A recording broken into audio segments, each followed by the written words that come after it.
Sejarah itu kan penuh ya sama pertempuran yang mengubah dunia. Tapi kayaknya nih, nggak ada yang sedramatis kisah seorang pemimpin yang menghadapi rintangan yang kelihatannya mustahil banget.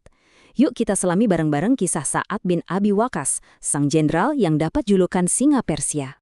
Oke, kita langsung ke pertanyaan utamanya aja ya. Ini bukan sekedar pertempuran biasa. Ini tuh kayak pertarungan David lawan Goliat, tapi dalam skala yang epik.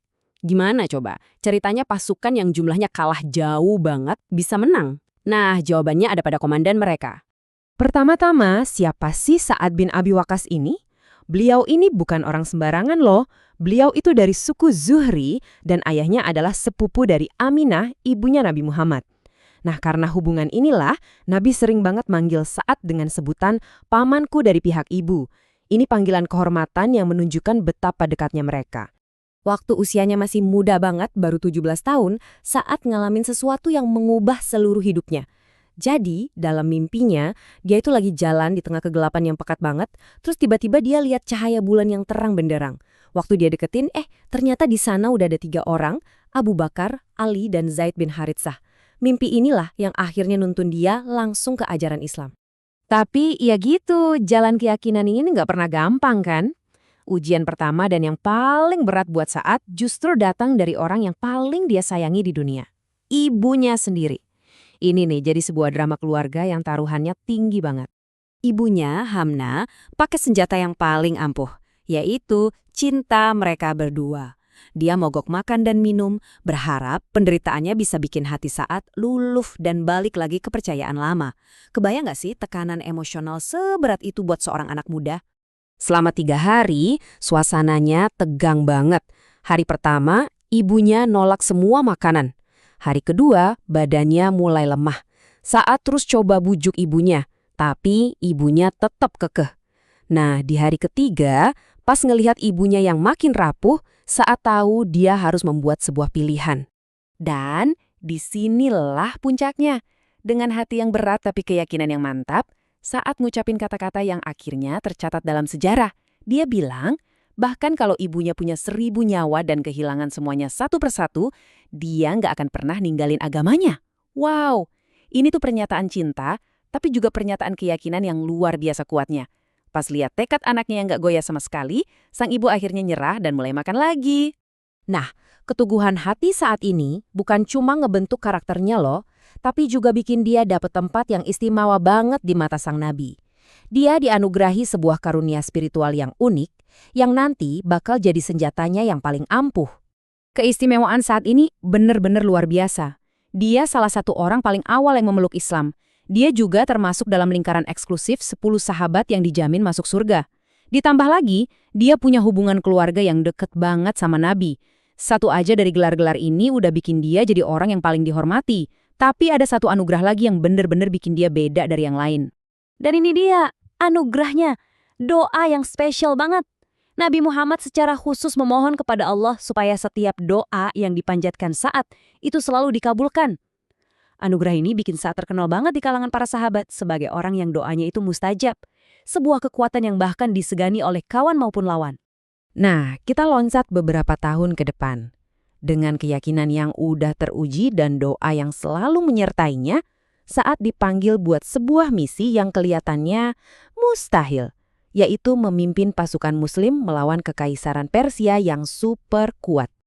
Panggungnya adalah pertempuran Qadisiyah. Tapi ada satu masalah besar nih, saat waktu itu lagi sakit parah. Sekujur tubuhnya dipenuhi bisul yang sakit banget, sampai-sampai dia bahkan gak bisa duduk di atas kudanya. Jadi dia terpaksa memimpin dari atas tanduk di sebuah bukit. Dan tantangannya gak cuma soal pribadi dia aja. Coba deh lihat perbandingan ini. Pasukan muslim kalah jumlah 8-1. Mereka ngadepin tentara paling profesional di dunia saat itu, yang persenjataannya lengkap, termasuk tank versi kuno, gajah-gajah perang yang bikin ngeri. 240.000. Coba deh, kita rasapi dulu angkanya. Itu bukan sekedar pasukan, itu tuh kayak gelombang manusia yang emang dirancang buat melenyapkan apapun yang ada di depan mereka. Nah, kita balik lagi ke pertanyaan awal kita kan, ngadepin rintangan yang kayak gitu, gimana caranya bisa menang coba? Jawabannya bukan ada di kekuatan fisik, tapi di strategi, psikologi, dan keyakinan yang jenius. Nah, ini dia strateginya Saat. Jenius banget.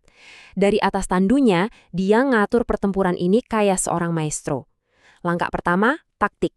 Dia bagi pasukannya jadi unit-unit yang jelas buat barisan depan, sayap, dan belakang. Langkah kedua, psikologi. Dia perintahkan takbir yang bergema dalam beberapa gelombang. Ini bikin efek kejut yang luar biasa. Ketiga, sabar. Dia nunggu musuh nyerang duluan buat ngamatin dan nyari titik lemah mereka. Dan keempat, inovasi. Dia dorong pasukannya buat mikir kreatif di lapangan buat ngelawan gajah-gajah perang itu. Momen paling dramatisnya itu terjadi setelah kemenangan di Qadisiyah, pas mereka ngejar sisa-sisa pasukan Persia ke ibu kota mereka. Di depan mereka, terbentang sungai Tigris yang arusnya lagi gila-gilaan, lagi ngamuk. Nggak ada jembatan, nggak ada perahu. Saat dipandu sama mimpinya, memerintahkan seluruh pasukannya, kuda, unta, dan manusia buat nyebur ke dalam air. Dan reaksi mereka ini benar-benar nunjukin efeknya. Pas ngeliat 30.000 tentara nyebrangin sungai Ganas seolah-olah lagi jalan di darat, mental pasukan Persia langsung hancur. Mereka ngelihatnya bukan tentara lagi, mereka ngelihat kekuatan gaib yang mereka sebut sebagai jin. Buat mereka, ini udah bukan pertarungan antar manusia, mereka lari ketakutan, ninggalin ibu kota mereka gitu aja tanpa perlawanan. Jadi kemenangan ini bukan cuma soal menang satu perang ya, ini adalah peristiwa yang mengguncang fondasi dunia kuno dan ninggalin warisan yang masih terasa sampai hari ini. Dampaknya, wah, luar biasa besar. Kekaisaran Sasaniah yang udah berkuasa 400 tahun lamanya, runtuh. Seluruh wilayah Persia, yang sekarang kita kenal sebagai Irak dan Iran, jatuh ke tangan kaum muslim. Pintu gerbang ke timur jadi terbuka lebar, yang memungkinkan Islam menyebar sampai ke Asia Tengah dan sekitarnya. Ini secara langsung memenuhi ramalan Nabi tentang jatuhnya Istana Putih Kekaisaran Persia. Intinya gini, kisah saat ini lebih dari sekedar cerita perang. Ini adalah pelajaran tentang kekuatan keyakinan. Tekadnya yang diuji waktu dia masih remaja jadi fondasi buat kepemimpinannya yang luar biasa. Mengubah dia dari seorang pemuda biasa menjadi penakluk sebuah kekaisaran. Dan ini ninggalin kita dengan satu pertanyaan buat direnungkan sama-sama. Waktu kita dihadapkan pada rintangan yang kelihatannya mustahil banget buat dilewatin, di mana sih letak batas antara yang mungkin dan yang mustahil? Kisah Saat nunjukin bahwa kadang-kadang batas itu cuma ada di dalam pikiran kita aja.